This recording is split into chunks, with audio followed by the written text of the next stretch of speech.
अगर आप class 12th में अच्छे नंबर लाना चाहते हैं, तो आप सैंपल पेपर्स बाय कर सकते हैं। पॉलिटिकल साइंस का और हिस्ट्री का हिंदी और इंग्लिश दोनों मीडियम में अवेलेबल है। स्क्रीन पर दिख रहे इस व्हाट्सएप नंबर पर कॉन्टैक्ट कीजिए और 50% की भारी छूट का लाभ उठाइए। वेलकम टू विद्यालय स्टडी पॉइंट। आज की इस वीडियो में हम डिस्कस करने वाले हैं क्लास 12 का हिंदी कोर का एक पेपर। एंड आज की इस वीडियो में हम इस कोर का पेपर ऑलरेडी आपके जो है 2 पेपर करवाए गए हैं। जिन बच्चों ने नहीं देखा हो आप चैनल पे जाइए, वहां पे आपको प्लेलिस्ट मिल जाएगा। वहां पे आपको हिंदी कोर के हमने जितने पेपर आपके करवाए हैं वो पेपर्स मिल जाएंगे, क्योंकि आपका हिंदी कोर का कल ही पेपर है। एंड उसके लिए हम थर्ड पेपर डिस्कस करेंगे आज की इस वीडियो में। आप देख सकते हैं कुछ इस तरह से आपका जो पैटर्न रहता है दिया है। एंड बोर्ड में जो है कुछ इस तरह से पेपर आता है, जैसे कि यहाँ पे पेजों की संख्या रहेगी कि कितनी है, पृष्ठ पेज है कि नहीं है। ठीक है, यहाँ पे दिया हुआ है जो जो चीजें आप यहाँ पढ़ सकते हैं। बहुत बार आपको बताया गया टोटल 14 क्वेश्चन है कि नहीं है, ये चीजें आपको देखनी रहती है। ये सारी चीजें ये आपको पता होगी, पहले से 15 मिनट पहले आपको पेपर दे दिया जाता है पढ़ने के लिए। फिर 10:30 पे जो है आपका पेपर जो है स्टार्ट हो जाता है राइटिंग का। एंड यहाँ पे आएँगे तो इंस्ट्रक्शंस यहाँ से स्टार्ट होते हैं, जो मेन है पेपर के बारे में, कि पेपर का पैटर्न कैसा होगा। तो पेपर जो है वो 2 सेक्शन के अंदर डिवाइड है। खंड आ, जिसके अंदर जो है सारे क्वेश्चन जो रहेंगे आपके बहुविकल्पीय यानी वस्तुपरक क्वेश्चंस रहेंगे। एंड खंड ब में वर्णनात्मक क्वेश्चंस आपसे पूछे जाएँगे। टोटल 14 क्वेश्चन आने वाले हैं। एंड खंड अ की बात करें तो वो 40 नंबर का रहेगा। एंड खंड जो ब है वो 40 नंबर का रहेगा। ये टोटल जो है 80 नंबर का आपका पेपर रहता है, हिंदी कोर का। एंड खंड ब में बताया हुआ 8 क्वेश्चन है, बाकी 6 क्वेश्चन आप इसमें देखेंगे खंड अ के अंदर। तो ये आपका हिंदी कोर का जो है पैटर्न रहेगा। एंड यहाँ से आपका पेपर स्टार्ट हो जाता है। खंड आ, जो पहले 2 क्वेश्चंस रहेंगे वो आपके अपठित रहेंगे, यानी आपने उसे कभी देखा नहीं होगा। अपठित रहेंगे, इससे आपको पढ़ना है, इससे रिलेटेड क्वेश्चन पूछे जाएंगे, उसके आपको आंसर देने हैं। तो सबसे पहला क्वेश्चन है आपका गद्यांश दिया हुआ है एंड इससे रिलेटेड नीचे क्वेश्चन दिए हुए हैं। तो आपको गद्यांश पढ़ना नहीं है, डायरेक्ट क्वेश्चन की तरफ आने हैं। एंड यहाँ से आपका क्वेश्चन स्टार्ट हो जाता है, जिसमें सबसे पहला क्वेश्चन पूछा गया है, गद्यांश के अनुसार साहित्य के शाश्वत होने से क्या अभिप्राय है, पूछा गया है। अब आपको जाना है पैसेज के अंदर, जो आपका गद्यांश दिया हुआ है इसमें जाना है। एंड इसमें ढूंढना है इसका आंसर। जैसे साहित्य की शाश्वत का प्रश्न एक महत्वपूर्ण प्रश्न है। क्या साहित्य शाश्वत होता है? यदि हाँ तो किस मायने में? क्या कोई साहित्य अपने रचना काल के 100 वर्ष बीत जाने पर भी उतना ही प्रासंगिक रहता है? तो यहाँ पे अगर हम देखें, इसमें क्या बात की गई है, गद्यांश के अनुसार साहित्य के शाश्वत होने से क्या अभिप्राय है? तो साहित्य का प्रासंगिक होना, ये हमें इसका राइट आंसर मिला है। ऑप्शन ग इसका सही हो जाएगा।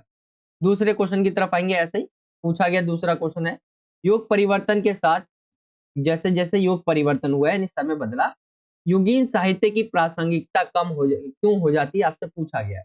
तो क्या कारण है? साहित्य की जो प्रासंगिकता रहती है, एक वैल्यू रहती है, वो कम क्यों हो जाती है? आइए इसके अंदर चलते हैं हम पैसेज के अंदर।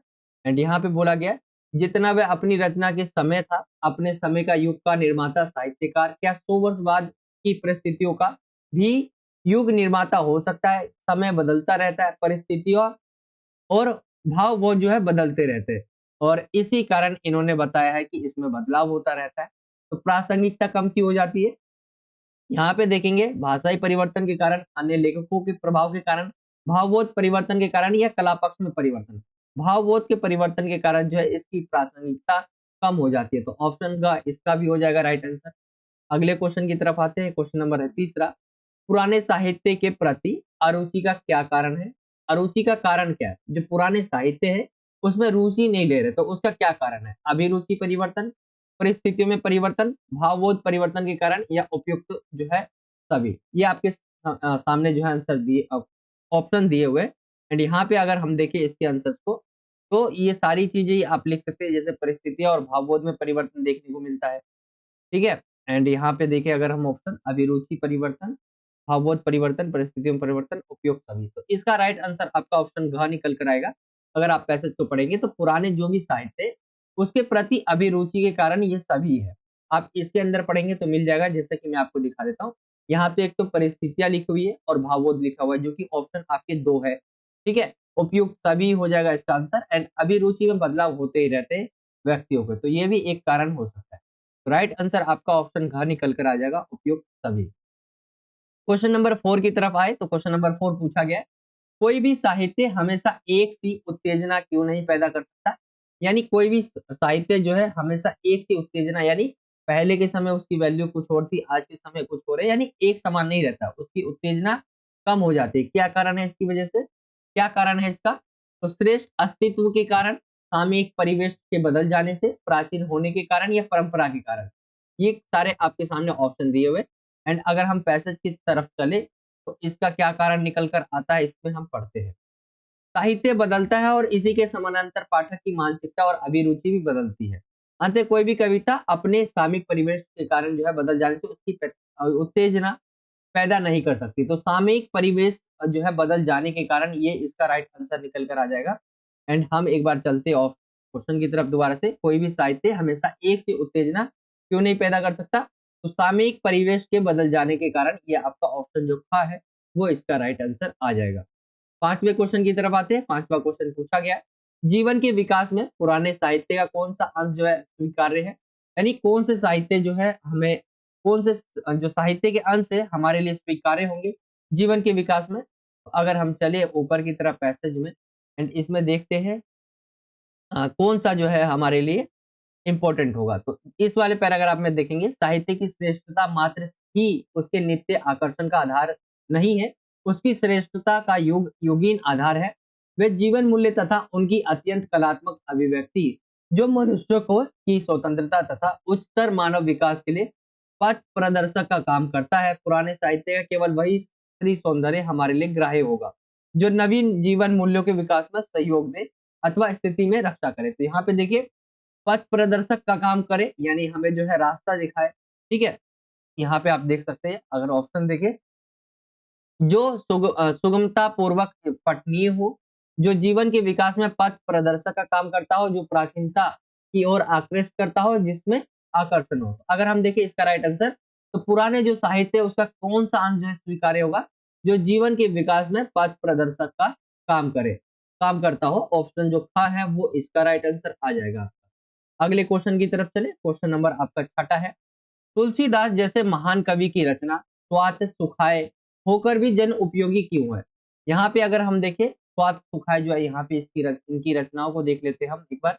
यहाँ पे दिया हुआ क्या, यहाँ पे देखेंगे, तुलसीदास जब स्वात सुखाए काव्य रचना करते हैं तब अभिप्राय ये नहीं रहता कि मानव समाज के लिए इस रचना का कोई उपयोग नहीं है, बल्कि उनके अंतःकरण में संपूर्ण संसार की सुख भावना एवं हित कामना सन्निहित रहती है।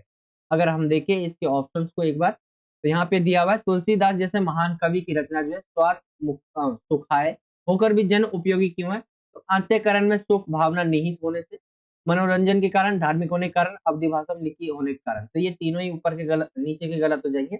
ऑप्शन का इसका सही हो जाएगा, अंत्यकरण में सुख भावना निहित होने के कारण जो है ये आज भी उपयोगी है। आगे हम आते हैं क्वेश्चन नंबर 7वें की तरफ। क्वेश्चन नंबर 7वां जो है आपका दिया हुआ है कुछ कथन, यहाँ पे कुछ इस तरह से कथन देख सकते हैं, जैसे समय और परिस्थितियों के साथ भावबोध भी बदलते हैं, तो ये बात सही है।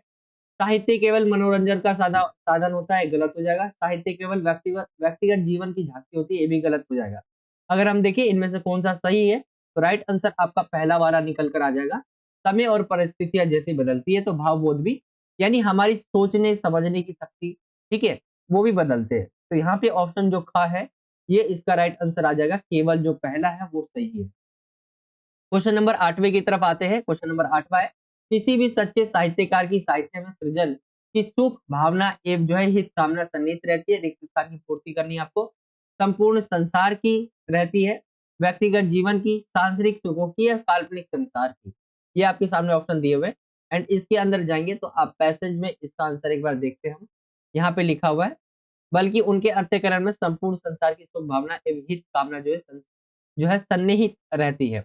अगर हम देखें तो यहाँ पे ऐसी बात की गई है जो कल्पना मात्र है, यानी साहित्य सृजन में काल्पनिक सुख की भावनाएं हित कामना सन्निहित रहती है। यहाँ पे ऑप्शन जो घ है वो इसका राइट आंसर निकल कर आएगा। आगे हम आते हैं, कुछ क्वेश्चन ऐसे होते हैं जो आपको पूरा पैसेज देखेंगे एंड उसमें भी ना मिलेगा आपको, उसका कंक्लूजन निकाल के ही, जो निष्कर्ष निकाल के आपको पता चलेगा।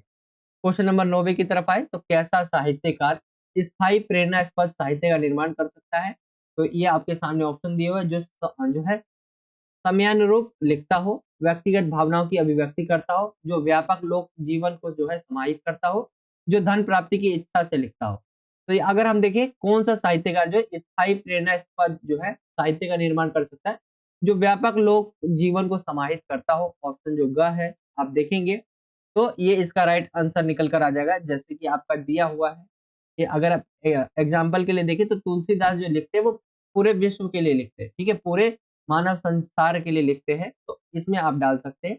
यही क्वेश्चन था कि कैसा साहित्यकार स्थायी प्रेरणास्पद साहित्य का निर्माण कर सकता है, तो जो व्यापक लोक जीवन को समाहित करता हो, ऑप्शन ग इसका सही हो जाएगा।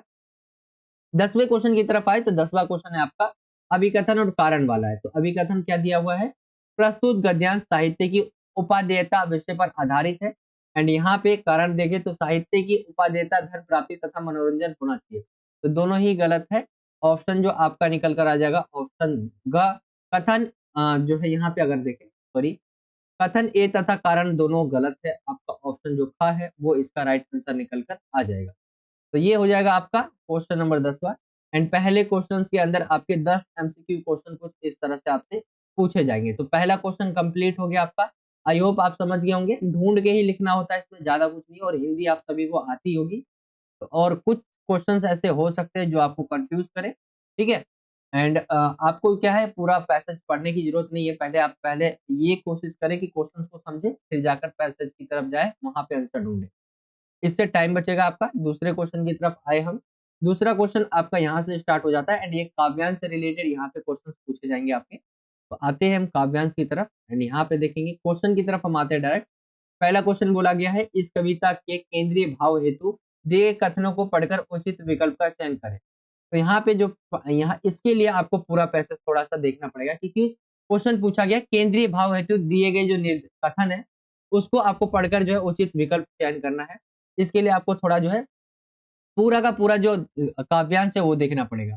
तो लोहे के पेड़ हरे होंगे तो गान प्रेम का गाता चल, नम होगी ये मिट्टी जरूर आंसू के कण बरसाता चल, सिसकियों और चित्कारों से जितना भी हो आकाश भरा, कंकालों का ढेर थप्परों से चाहो पटी धरा, आशा के स्वर का भार पावन हो लेकिन लेना ही होगा, जीवित सपनों के लिए मार्ग मुर्दों को देना ही होगा, रंगों को सातों घट उड़ेल ये अंधियाली रंग जाएगी, उषा को सत्य बनाने को जावक नभ पर छितराता चल, आदर्शों से आदर्श भिड़े प्रजा प्रज्ञा पर टूट रही, प्रतिमा प्रतिमा से लड़ती है धरती की किस्मत फूट रही, आवर्तों का विषय आवर्तों का है विषम जाल निरुपाय बुद्धि चकराती है, विज्ञान यान पर चढ़ी हुई सभ्यता डूबने जाती है, जब जब मस्तिष्क जयी होता संसार ज्ञान से चलता है, शीतलता की है राह हृदय तू यह संवाद जो है सुनाता चल। तो ये कुछ इस तरह से आप पूरी की पूरी जो है एक बार समझना पड़ेगा आपको जो काव्यांश दिया हुआ है। एंड आप देखते हैं इस कविता की केंद्रीय भाव हेतु दिए गए कथनों को पढ़कर उचित विकल्प का चयन कीजिए। प्रस्तुत कविता में आशावाद का स्वर है, तो देखेंगे यहाँ पे सुनाता चल यानी आशा की जा रही है, हमेशा आप देखेंगे चलता चल, ठीक है, सुनाता चल तो आशा की जा रही है, ये बात सही है। दूसरा देखिए कवि इस धरती को कंकालों और खप्परों से जो है पाटना चाहता है, हमने इसमें पढ़ा था। यहाँ पे देखेंगे कंकालों का ढेर थप्पड़ों से चाह पट्टी धरा, यहाँ पे देखेंगे तो ये भी सही हो जाएगा।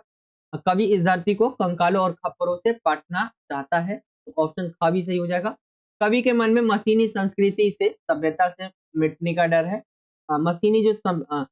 मशीनी संस्कृति से सभ्यता के मिटने का डर है, ये भी सही हो जाएगा।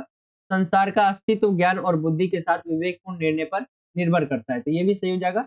अगर हम देखें इसके तो ऑप्शन आपका निकल कर आ जाएगा, इसके अंदर पहला दूसरा तीसरा चौथा ये सारे ही सही है, तो ऑप्शन जो घ है वो इसका एग्जैक्ट राइट आंसर होगा। पहला क्वेश्चन हो गया। दूसरे की तरफ आते हैं, लोहे के पेड़ किसके प्रतीक है, नकली पेड़, मशीनें, मशीनी संस्कृति या विज्ञान। अगर हम देखें यहाँ पे तो लोहे के पेड़ों की बात की गई है और ये इस यहाँ पर जो प्रतीक है वो है आपका मशीनी संस्कृति से, ठीक है। इसका राइट आंसर आपका मशीनी संस्कृति आ जाएगा, ऑप्शन ग। आगे की तरफ हम आए थर्ड क्वेश्चन की तरफ, नम होगी यह मिट्टी जरूर कहकर कवि किस और संकेत कर रहा है। तो प्रेम के बल पर शुष्क हृदय में भाव भरे जा सकते हैं, वर्षा ना होने के कारण सूखी मिट्टी जो है वर्षा आने पर नम जरूर हो जाएगी, सूखी आंखें फिर आंसुओं से नम हो जाएगी, या इतने आंसू बहाओ कि मिट्टी गीली हो जाए। अगर हम देखें ना नम होगी यह मिट्टी जरूर कहकर कवि का जो संकेत है वो है इतने आंसू बहाओ की मिट्टी जो है गीली हो जाए। ऑप्शन घ इसका राइट आंसर होगा। फोर्थ क्वेश्चन की तरफ आए, दुख और निराशा के वातावरण में मनुष्य का क्या कर्तव्य होना चाहिए? दुख और निराशा के वातावरण में मनुष्य का जो कर्तव्य होना चाहिए, समस्याओं से पलायन कर ले, आशा का संचार करे, मिट्टी नम करे, विज्ञान ज्ञान पर सवार हो। अगर देखें तो हमें कभी आशा नहीं छोड़नी चाहिए, कोई भी परेशानी हो, कोई भी दुख हो, तो ऑप्शन ख इसका सही हो जाएगा। पांचवें क्वेश्चन की तरफ आए कि पांचवा क्वेश्चन इसमें जो पूछा गया है अभिकथन और कारण वाला है। तो विज्ञान रूपी जहाज पर चढ़ी हुई है वैज्ञानिक सभ्यता आज डूबने के कगार पर खड़ी खड़ी है, ऐसा नहीं है। आज आज संसार के प्रत्येक मानव की बुद्धि में सिद्धांतों और विचारों की एकरूपता है, ये भी नहीं है। सभी की बुद्धि सभी की क्षमताएं अलग अलग होती है, तो आज संसार के प्रत्येक मानव की बुद्धि में सिद्धांतों और विचारों की एकरूपता नहीं है। अगर हम देखें इसका राइट आंसर, तो कथन ए तथा कारण आर जो है दोनों गलत है। ऑप्शन ग इसका सही निकल कर आ जाएगा, तो वो इसका राइट आंसर हो जाएगा। एंड पांचवे का कुछ इस तरह से खत्म हो जाएगा। यानी दूसरा क्वेश्चन आपका कंप्लीट हो गया है। आई होप कि आप समझ गए होंगे। ये आपका दूसरा क्वेश्चन हमने कंप्लीट किया है। आगे चलते हैं हम अगले क्वेश्चन की तरफ। अगला क्वेश्चन आपका थर्ड है, जो कि यहाँ से स्टार्ट हो जाता है। प्रश्न 3 आपका, निम्नलिखित प्रश्नों को ध्यानपूर्वक पढ़कर सर्वाधिक उपयुक्त उत्तर वाले विकल्प आपको चुनने हैं। ये आपका अभिव्यक्ति और माध्यम से पूछे गए क्वेश्चन होंगे। तो इंटरनेट पत्रकारिता को किन-किन नामों से जाना जाता है? तो इंटरनेट पत्रकारिता को हम ऑनलाइन पत्रकारिता भी कहते हैं, साइबर पत्रकारिता भी कहते हैं, वेब पत्रकारिता भी कहते हैं यहाँ पे। एंड उपयुक्त सभी इसका जो है राइट आंसर उपयुक्त सभी आ जाएगा। इन सभी नामों से जाना जाता है पत्रकारिता, ये आपका आएगा, ठीक है? तो इन सभी नामों से जो है इंटरनेट पत्रकारिता को जाना जाता है। दूसरे क्वेश्चन की तरफ आए, निम्नलिखित में से संपादन का सिद्धांत कौन सा है? तथ्यों की शुद्धता, वास्तुपरकता और निष्पक्षता होनी चाहिए, संतुलन और स्रोत, उपयुक्त सभी। तो ये सभी जो है एक संपादन जो रहता है उसके सिद्धांत रहते हैं। तो इसका अगर हम देखें तो ऑप्शन घ उपयुक्त सभी इसका राइट आंसर आएगा, ठीक है? आगे चलते हैं हम तीसरे क्वेश्चन की तरफ। तीसरा क्वेश्चन है इसका, किसी केस स्टडी वाले आलेख या फीचर को सामयिक संचार से जोड़कर प्रस्तुत करना क्या कहलाता है? यानी कोई केस स्टडी वाला आलेख है या फीचर को सामयिक संचार से जब जोड़ा जाता है तो उसको प्रस्तुत किया जाता है जब जोड़कर, वो क्या कहलाता है? स्कूप, लाइव, न्यूज पैग या ब्रेकिंग। तो यहाँ पे न्यूज पैग ऑप्शन ग इसका सही निकल कर आ जाएगा। फोर्थ क्वेश्चन की तरफ आए। फोर्थ क्वेश्चन पूछा गया है, विशेष लेखन से विशेष लेखन के लेखक अधिकतर होते हैं संपादक, विशेष लेखक, विषय के विशेषज्ञ या उपरोक्त सभी। अगर हम देखें विशेष लेखन क्या होता है, जो किसी ऐसे टॉपिक पे लिख रहा हो या तो उसने कभी देखा ना हो, ठीक है, एंड बिल्कुल दूसरे से यूनिक कर रहा हो, बिल्कुल अलग टॉपिक पे लिख रहा हो जिसपे अभी तक किसी की नजर ही ना गई हो, ठीक है। तो एक टॉपिक रहता है विशेष टॉपिक एंड वो उस विषय के विशेषज्ञ होते हैं। ये इसका राइट आंसर निकल कर आ जाएगा ऑप्शन ग, अधिकतर होते हैं विषय के विशेषज्ञ। तो ये आ जाएगा इसका राइट आंसर ऑप्शन ग। पांचवें क्वेश्चन को देखिए, निम्नलिखित में से कौन सी रेडियो समाचार की विशेषता है? तो रेडियो समाचार आप सभी जानते होंगे, इसमें क्या होता है, सिर्फ आवाज ही होती है, बाकी इसमें पिक्चर्स नहीं होते। अगर ऑप्शन देखें हम, इन इसमें ध्वनि की तुलना में दृश्य का जो है अधिक महत्व होता है, तो दृश्य होते ही नहीं इसमें। इसमें शब्द और आवाज ही सब कुछ है, ये हमें सही लग रहा है। यह अत्यंत क्रियात्मक होता है, इसे हम कभी भी अपनी रुचि के अनुसार सुन सकते हैं, तो ऐसा नहीं है। राइट आंसर जो है ऑप्शन ख हो जाएगा। इसमें शब्द और आवाज ही सब कुछ होता है, यानी लोगों को जोड़ना जो है आवाज के माध्यम से ही रखना होता है इसमें। तो रेडियो समाचार की विशेषता आप लिख सकते हैं, तो ऑप्शन ख जो है वो इसका राइट आंसर हो जाएगा। तो ये क्वेश्चन नंबर थर्ड था जिसके अंदर 5 आपके एमसीक्यू क्वेश्चन थे। एंड मैंने आप सभी को इसके मार्क्स नहीं बताए, जैसे कि आप देखेंगे पहला पैसेज वो 5 नंबर 10 नंबर का था। दूसरा जो है आपका 5 नंबर का था, तीसरा क्वेश्चन ये भी 5 नंबर का है। एमसीक्यू जितने भी हो सभी 1-1 नंबर के, तो आपको जोड़ लेना है कितने-कितने नंबर के कितने क्वेश्चन आ रहे हैं एमसीक्यू के। अब हम आते हैं अगले क्वेश्चंस की तरफ, जो है क्वेश्चन नंबर 4। एंड ये पूछा जाएगा, आपकी जो किताब है आरोह भाग 2 उस पे आधारित ये क्वेश्चन होंगे। एंड ये आपका सबसे पहले जो दिया हुआ है वो काव्यांश दिया हुआ है। काव्यांश अगर देखें तो कुछ इस तरह से, मैं निज उर उद्गार लिए फिरता हूँ, मैं निज उर के उपहार लिए फिरता हूँ, यह अपूर्ण संसार न मुझको भाता, मैं अब स्वप्नों का संसार लिए फिरता हूँ, मैं जला हृदय में अग्नि दहा करता हूँ, सुख दुख दोनों में मग्न रहता हूँ, जग भाव सागर तरने की नाव बनाए, मैं भव भव मौजों पर मस्त बहा करता हूँ। तो ये आपका दिया हुआ है काव्यांश, आपकी किताब से पूछा गया ये आरओ भाग 2 से। एंड इससे रिलेटेड क्वेश्चंस पूछे गए हैं। जैसे पूछा गया है क्वेश्चन, कवि के सपनों का संसार जैसे पूछा गया है कि क्या है, ठीक है। कवि के सपनों का संसार है यथार्थ, आदर्श, जो है स्वप्निल या सुखी। अगर देखेंगे कवि का जो है सपनों का संसार कैसा है यहाँ पे अगर बताया गया है, तो अगर इसकी राइट आंसर की बात करें तो वो आदर्श, आपका ऑप्शन बी जो है इसका राइट आंसर आएगा। आगे की तरफ हम आए, क्वेश्चन नंबर दूसरा इसी का, निम्नलिखित कथनों पर विचार करते हुए पद्यांश के अनुसार ही सही कथन का चयनित करना है। तो स्मृतियों की नाव में कवि एक यात्री है, कवि कविता में अग्नि परिवर्तन की इच्छा का प्रतीक है, यथार्थ संसार से कवि को कोई सरोकार नहीं है, सुख दुख का असर कवि पर होता है। सुख सुख दुख का तो अभी देखा हमने होता ही नहीं असर, ठीक है। अगर हम देखें इसका राइट आंसर, अगर हम देखें तो कविता में अग्नि परिवर्तन की इच्छा का प्रतीक है, ये इसका जो है राइट आंसर ऑप्शन बी निकल कर आ जाएगा। आगे हम आते हैं थर्ड क्वेश्चन की तरफ। काव्यांश में और से तात्पर्य है, आपको बताना है और का क्या मतलब है, हृदय, इच्छा, स्मृति या आवेश। ये आपके सामने ऑप्शन दिए हुए हैं। एंड और का मतलब यहाँ पे है हृदय, ऑप्शन ए इसका सही हो जाएगा। आगे की तरफ हम आते हैं, क्वेश्चन नंबर 4 है, ये है अभिकथन और कारण वाले। तो अभिकथन क्या दिया हुआ है, यथार्थ यथार्थ को स्वीकार्य नहीं करने से कवि के स्वप्न अधूरे रह गए। कारण देखिए, कल्पना और वास्तविकता में सामंजस्य की कमी होने से कवि को संसार अधूरा महसूस होता है। अगर हम इसका राइट आंसर देखें तो ये हमारा कथन जो ए दिया हुआ है, ये यथार्थ यथार्थ स्वीकार नहीं करने से कवि के स्वप्न अधूरे रह गए, तो ये गलत हो जाएगा। एंड ये वाला सही हो जाएगा, कल्पना और वास्तविकता में सामंजस्य की कमी होने से कवि को संसार अधूरा महसूस होता है। तो यहाँ पे अगर हम देखें इसका राइट आंसर, तो कथन ए सही नहीं है लेकिन आर सही है। यहाँ पे ऑप्शन जो बी है वो इसका राइट आंसर होगा। तो ये आपका हो गया अभिकथन और कारण वाला।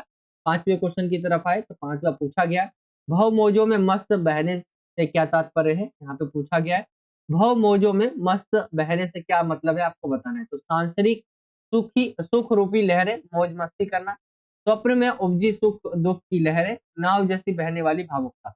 ये आपके सामने ऑप्शन दिया हुआ है। एंड यहाँ पे अगर हम इसके राइट आंसर की बात करें तो सांसारिक सुख रूपी लहरें की बात की गई है, इसका मतलब ऑप्शन ए सही हो जाएगा।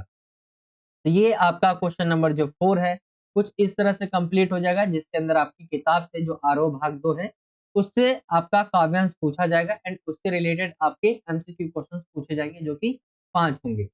अब हम आते हैं क्वेश्चन नंबर 5वां, ये आपके उसी किताब से है एंड यहाँ पे गद्यांश दिया हुआ है, इससे रिलेटेड क्वेश्चंस पूछे जाएंगे आपके एमसीक्यू, उसके आपको आंसर देने होंगे। इसे आप ना पढ़े, पहले क्वेश्चन की तरफ जाए। क्वेश्चन की तरफ आते हैं तो टाइम बचेगा आपका।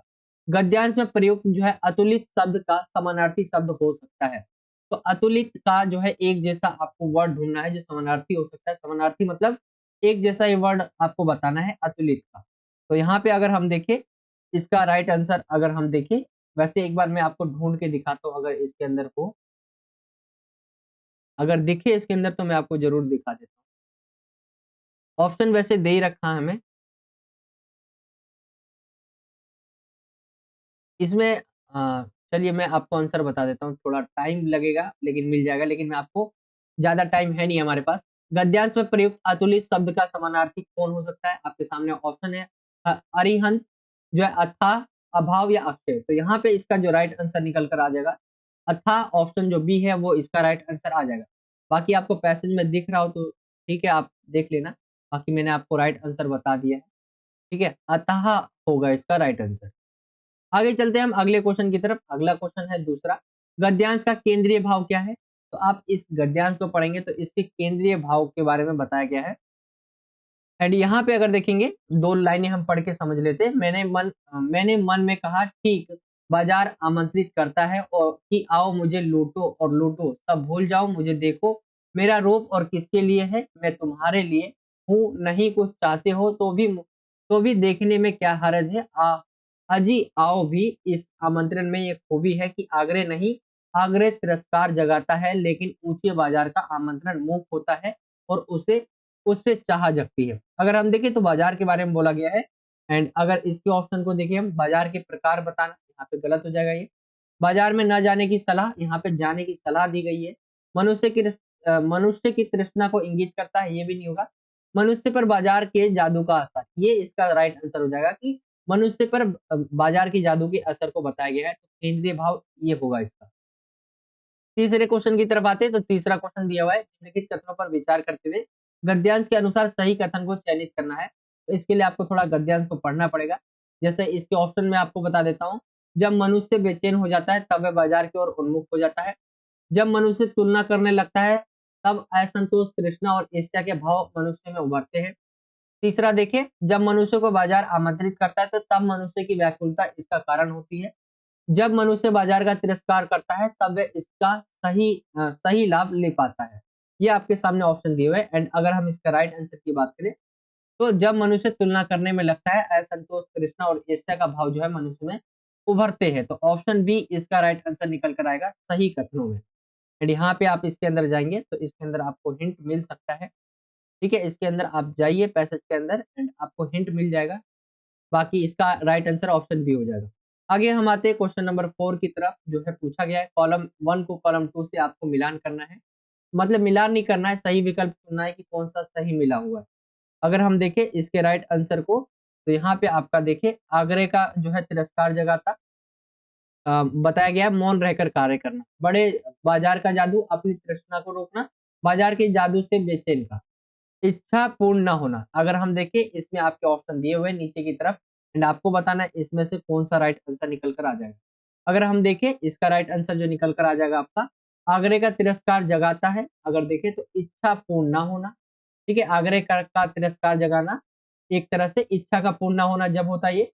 बड़े बाजार का जादू अगर इसका देखें हम, तो ये इसका मौन रहकर जो है कार्य करना एंड बाजार के जादू के से बचने का जो है अपनी तृष्णा को रोकना। कुछ इस तरह से मिलान हो जाएगा एंड मैं इसका राइट आंसर आपको बता देता हूँ, ऑप्शन ए हो जाएगा। ये हो जाएगा। 5वें क्वेश्चन की तरफ आते हैं। 5वां क्वेश्चन पूछा गया है, बाजार का आमंत्रण की आओ मुझे लूट लो से क्या आशय है? तो बाजार के यहाँ पे जो यूज़ किया गया है आओ मुझे लूट लो, आपने अभी हमने पढ़ा था, आपने देखा होगा।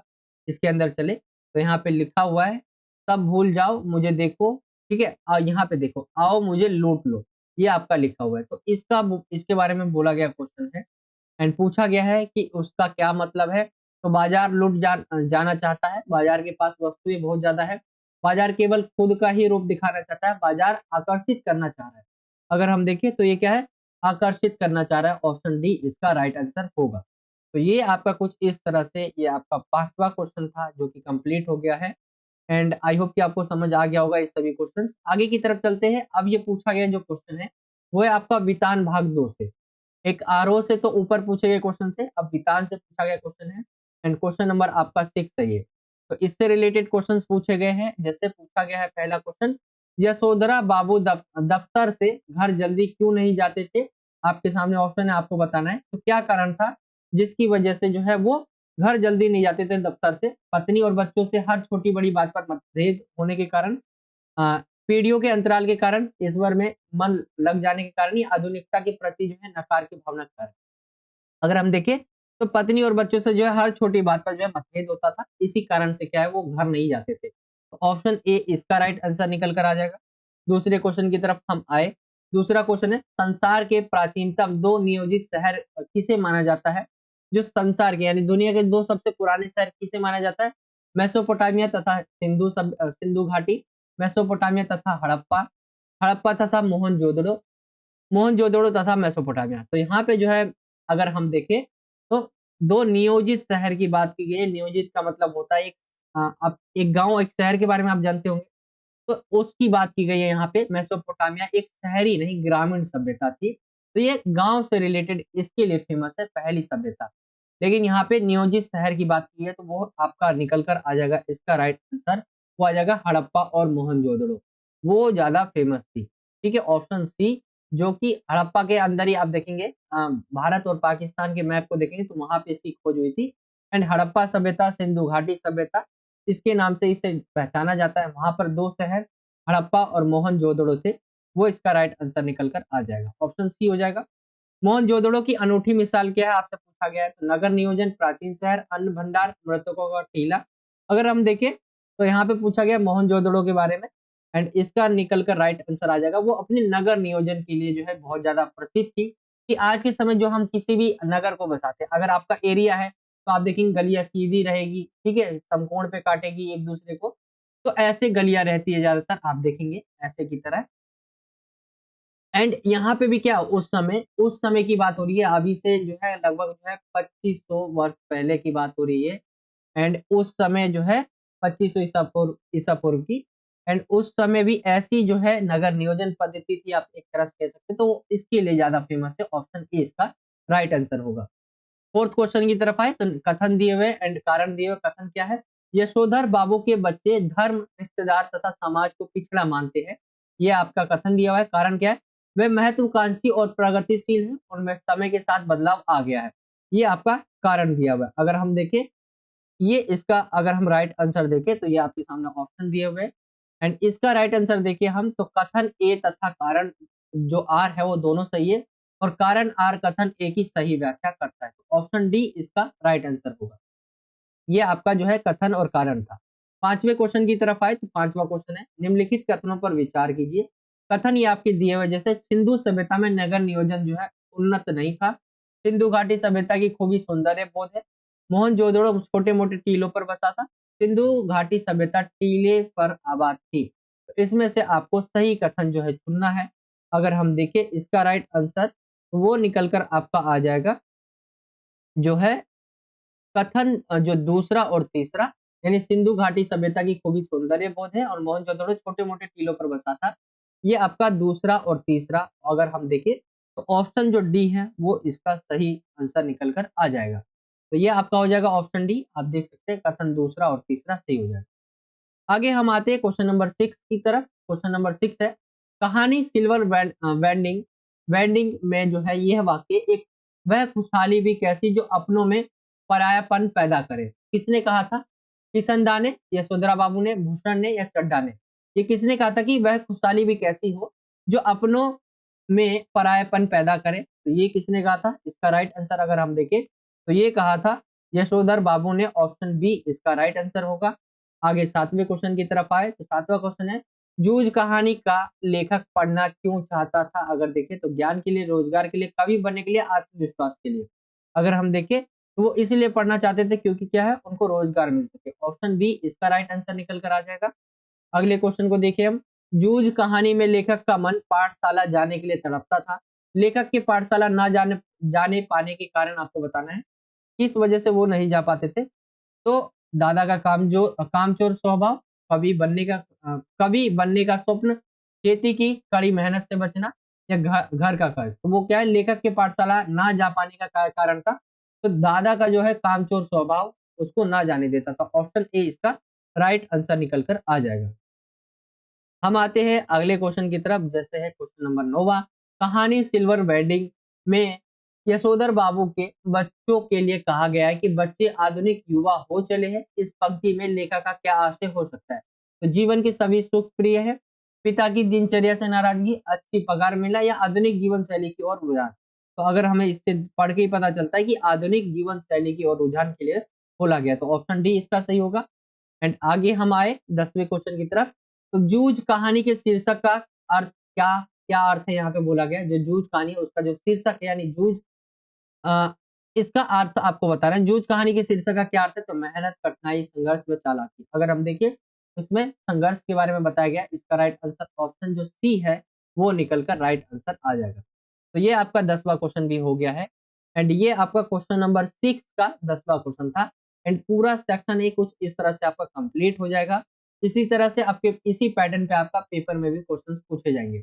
आई होप कि आपको समझ आ गया होगा। हिंदी कोर का हमने पेपर जो है डिस्कस किया। ये थर्ड पेपर था, इसका हमने पार्ट 1 डिस्कस किया है। पार्ट 2 हम सेकंड जो वीडियो रहेगी इसकी, हम उसके अंदर पार्ट 2 डिस्कस करेंगे। जो आगे के क्वेश्चन है आपके वो हम डिस्कस करेंगे। तो पार्ट 1 यहीं तक रहने देते, बहुत ज्यादा लंबी वीडियो ना बन जाए, इसीलिए मैं पार्ट 2 अगली वीडियो में डिस्कस करूंगा। एंड आई होप कि आपको वीडियो अच्छा लगा होगा। वीडियो अच्छा लगा तो वीडियो को जरूर लाइक करें।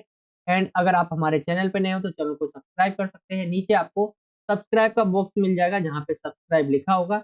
एंड अगर आप उस पर क्लिक करने के बाद बेल आइकन को ऑल में सेलेक्ट कर लोगे तो इससे जब भी हम कोई नई वीडियो डालेंगे तो आप तक नोटिफिकेशन पहुंच जाया करेगा। बाकी क्लास जो है 12th के लिए हिंदी कोर का नहीं बल्कि इलेक्टिव का हमने 10 पेपर 20 पेपर जो है सैंपल पेपर बनाया हुआ है। जिन बच्चों को लेना है वो ले सकता है। जो कोर का जो है थोड़ा बनाना मुश्किल हो गया था क्योंकि हमने इलेक्टिव पे ज़्यादा फोकस कर लिया जिसकी वजह से हमने क्योंकि कोर देखिए बहुत कम बच्चों के पास होता है इधर, लेकिन हमने देखा कि कोर के भी बच्चे ऐसे हैं जिनकी रिस्पॉन्स आ रहे हैं कि उनको भी चाहिए, बट अब हो नहीं पाया है। मैं लेकिन आपको जो है ज़्यादा से ज़्यादा क्वेश्चन पेपर मैं आपके सामने जो है लेकर आ रहा हूँ वीडियो के थ्रू, तो आप इनसे अपनी प्रैक्टिस कर सकते हैं। बाकी ये था और हाँ, पॉलिटिकल साइंस का हो गया, हिस्ट्री का हो गया, इसके आपको 20-20 सैंपल पेपर मिल जाएँगे जस्ट 99 में, आप कॉन्टैक्ट कर सकते हैं। आपको शुरू में ही जो है दिख गया होगा, जिसमें आपका व्हाट्सएप नंबर कह लें आप इसे, टेलीग्राम पे कह लें या ईमेल आईडी पे आप जाकर जो है कॉन्टैक्ट कर सकते हैं। बाकी यही था आज का वीडियो, चलिए मिलता हूँ आपसे अगली और एक्साइटिंग वीडियो में। जब तक के लिए जय हिंद, जय भारत, वंदे मातरम।